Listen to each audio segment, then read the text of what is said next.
नमस्ते। आज 47वां दिन है। मैं पढ़ के सुना रही हूँ भारत का संविधान। मेरा नाम है पूजा और हम हैं भाग 13 में। अब ये है पन्ना नंबर 171 और शुरू करेंगे पॉइंट नंबर 301। तो भाग 13 है भारत के राज्य क्षेत्र के भीतर व्यापार, वाणिज्य और समागम के बारे में। वैसे एक बहुत बड़ा 12 वर्ष के बाद सबसे भव्य दुनिया का समागम शुरू हो चुका है, महाकुंभ, अमृत महाकुंभ 2025, जिसकी मैं शुभकामनाएं पूरे भारतवर्ष को, भारतवासियों को, देशवासियों को देना चाहूँगी। बहुत गर्व का समय है, ईश्वर की भक्ति का समय है और भगवान हमेशा हमारी धरती को पावन, पवित्र और बुरी नज़र से बचाए रखे। चलिए, तो पहले मैं हिंदी में पढ़ूंगी संविधान को और फिर इंग्लिश में। 301 व्यापार, वाणिज्य और समागम की स्वतंत्रता। इस भाग के अन्य उपबंधों के अधीन रहते हुए भारत के राज्य क्षेत्र में सर्वत्र व्यापार, वाणिज्य और समागम अबाध होगा। 302 व्यापार, वाणिज्य और समागम पर निर्बंधन अधिरोपित करने की संसद की शक्ति। संसद विधि द्वारा एक राज्य और दूसरे राज्य के बीच या भारत के राज्य क्षेत्र के किसी भाग के भीतर व्यापार, वाणिज्य या समागम की स्वतंत्रता पर ऐसे निर्बंधन अधिरोपित कर सकेगी जो लोक हित में अपेक्षित हों। 303 व्यापार और वाणिज्य के संबंध में संघ और राज्यों की विधायी शक्तियों पर निर्बंधन। एक अनुच्छेद 302 में किसी बात के होते हुए भी 7वीं अनुसूची की सूचियों में से किसी में व्यापार और वाणिज्य संबंधी किसी प्रविष्ट के आधार पर संसद को या राज्य के विधानमंडल को कोई ऐसी विधि बनाने की शक्ति नहीं होगी जो एक राज्य को दूसरे राज्य से अधिमान देती है या दिया जाना प्राधिकृत करती है अथवा एक राज्य और दूसरे राज्य के बीच कोई विभेद करती है या किया जाना प्राधिकृत करती है। 2. खंड 1 की कोई बात संसद को कोई ऐसी विधि बनाने से नहीं रोकेगी जो कोई ऐसा अधिमान देती है या दिया जाना प्राधिकृत करती है अथवा कोई ऐसा विभेद करती है या किया जाना प्राधिकृत करती है, यदि ऐसी विधि द्वारा यह घोषित किया जाता है कि भारत के राज्य क्षेत्र के किसी भाग में माल की कमी से उत्पन्न किसी स्थिति से निपटने के प्रयोजन के लिए ऐसा करना आवश्यक है। 304 राज्यों के बीच व्यापार, वाणिज्य और समागम पर निर्बंधन। अनुच्छेद 301 या अनुच्छेद 303 में किसी बात के होते हुए भी किसी राज्य का विधानमंडल विधि द्वारा अन्य राज्यों या संघ राज्य क्षेत्रों से आयात किए गए माल पर कोई ऐसा कर अधिरोपित कर सकेगा जो उस राज्य में विनिर्मित या उत्पादित वैसे ही माल पर लगता है, किंतु इस प्रकार की उससे इस तरह आयात किए गए माल और ऐसे विनिर्मित या उत्पादित माल के बीच कोई विभेद न हो।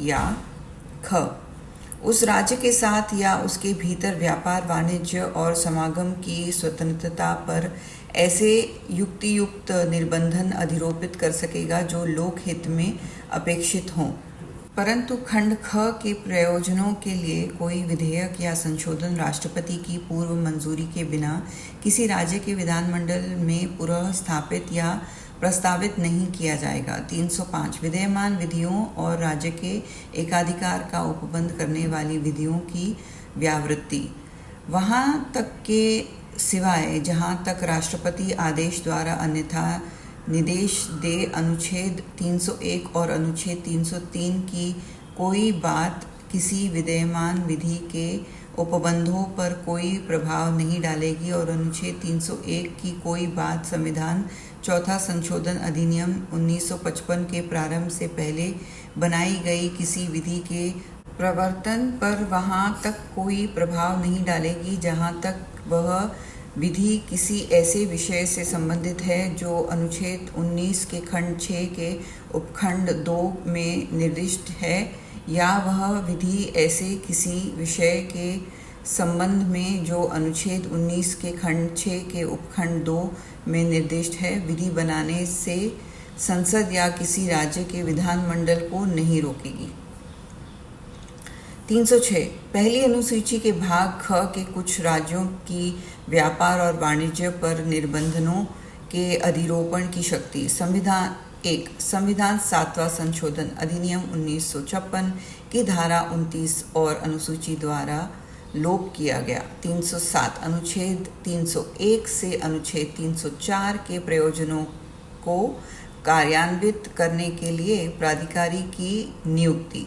संसद विधि द्वारा ऐसे प्राधिकारी की नियुक्ति कर सकेगी जो वह अनुच्छेद 301, अनुच्छेद 302, अनुच्छेद 303 और अनुच्छेद 304 के प्रयोजनों को कार्यान्वित करने के लिए समुचित समझे और इस प्रकार नियुक्त प्राधिकारी को ऐसी शक्तियां प्रदान कर सकेगी और ऐसे कर्तव्य सौंप सकेगी जो वह आवश्यक समझे।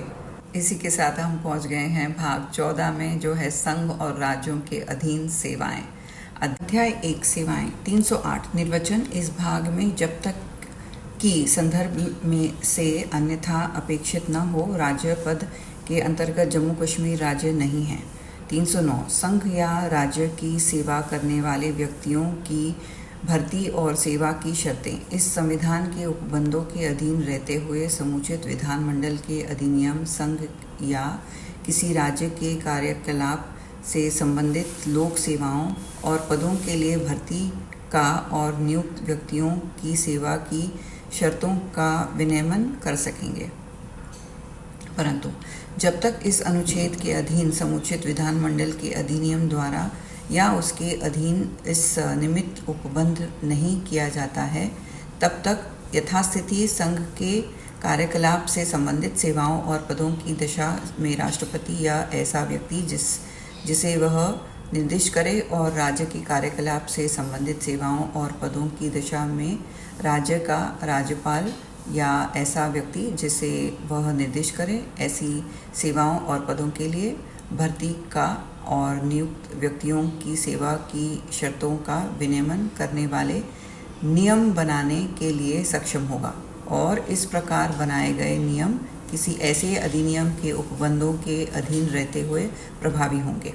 310 संघ या राज्य की सेवा करने वाले व्यक्तियों की पदावधि। 1 इस संविधान द्वारा अभिव्यक्त रूप से यथा उपबंधित के सिवाय प्रत्येक व्यक्ति जो रक्षा सेवा का या संघ की सिविल सेवा का या अखिल भारतीय सेवा का सदस्य है अथवा रक्षा से संबंधित कोई पद या संघ के अधीन कोई सिविल पद धारण करता है, राष्ट्रपति के प्रसाद पर्यंत पद धारण करता है और प्रत्येक व्यक्ति जो किसी राज्य की सिविल सेवा का सदस्य है या राज्य के अधीन कोई सिविल पद धारण करता है, उस राज्य के राज्यपाल के प्रसाद पर्यंत पद धारण करता है।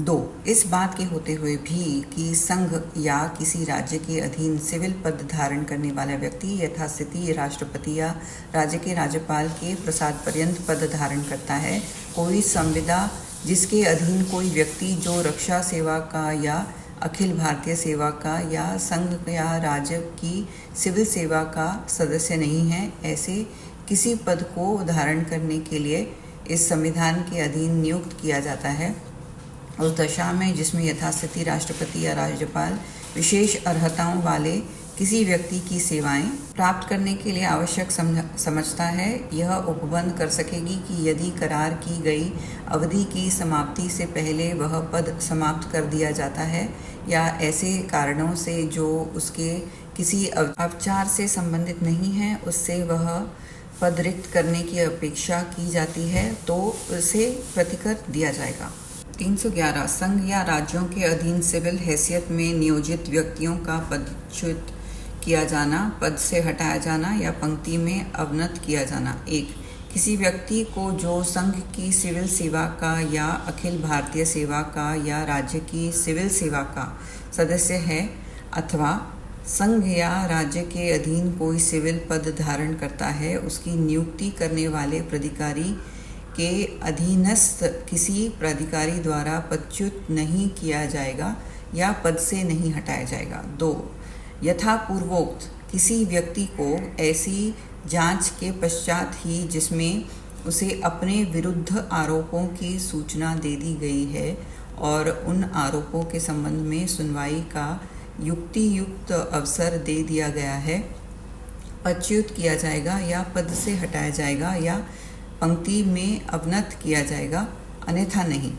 परंतु जहां ऐसी जांच के पश्चात उस पर ऐसी कोई शास्ति अधिरोपित करने की प्रस्थापना है, वहां ऐसी शास्ति ऐसी जांच के दौरान दिए गए साक्ष्य के आधार पर अधिरोपित की जा सकेगी और ऐसे व्यक्ति को प्रस्थापित शास्ति के विषय में अभिवादन करने का अवसर देना आवश्यक नहीं होगा, परंतु यह और कि यह खंड वहाँ लागू नहीं होगा क जहाँ किसी व्यक्ति को ऐसे आचरण के आधार पर पदच्युत किया जाता है या पद से हटाया जाता है या पंक्ति में अवनत किया जाता है जिसके लिए आपराधिक आरोप पर उसे सिद्ध दोष ठहराया गया है, या ख जहाँ किसी व्यक्ति का पदच्युत करने या पद से हटाने या पंक्ति में अवनत करने के लिए सशक्त प्राधिकारी का यह समाधान हो जाता है कि किसी कारण से जो उस प्राधिकारी द्वारा लेखबद्ध किया जाएगा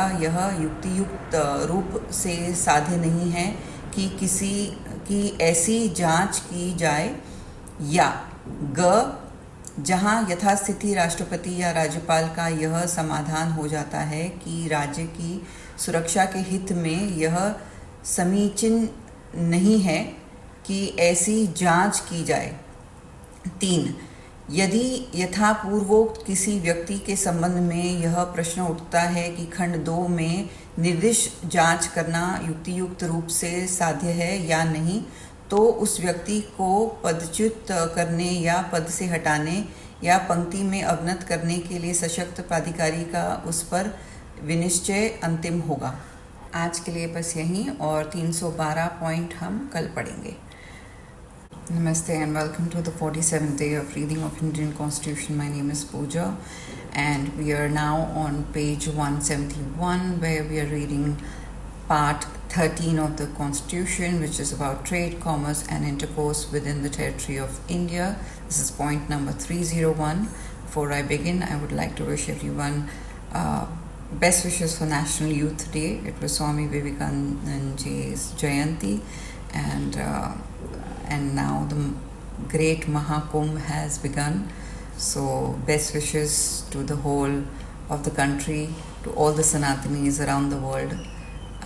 So yeah, let's begin. Freedom of trade, commerce and intercourse. Subject to the other provisions of this part, trade, commerce and intercourse throughout the territory of India shall be free. 302. Power of Parliament to impose restrictions on trade, commerce and intercourse. Parliament may by law impose such restrictions on the freedom of trade, commerce or intercourse between one state and another or within any part of the territory of India as may be required in the public interest. 303. Restrictions on the legislative powers of the Union and of the states with regard to trade and commerce. 1. Notwithstanding anything in Article 302, neither Parliament nor the legislature of a state shall have power to make any law giving or authorizing the giving of any preference to one state over another, or making or authorizing the making of any discrimination between one state and another by virtue of any entry relating to trade and commerce in any of the lists in the 7th schedule. 2. Nothing in clause 1 shall prevent Parliament from making any law giving or authorizing the giving of any preference or making or authorizing the making of any discrimination if it is declared by such law and that it is necessary to do so for the purpose of dealing with a situation arising from scarcity of goods in any part of the territory of India.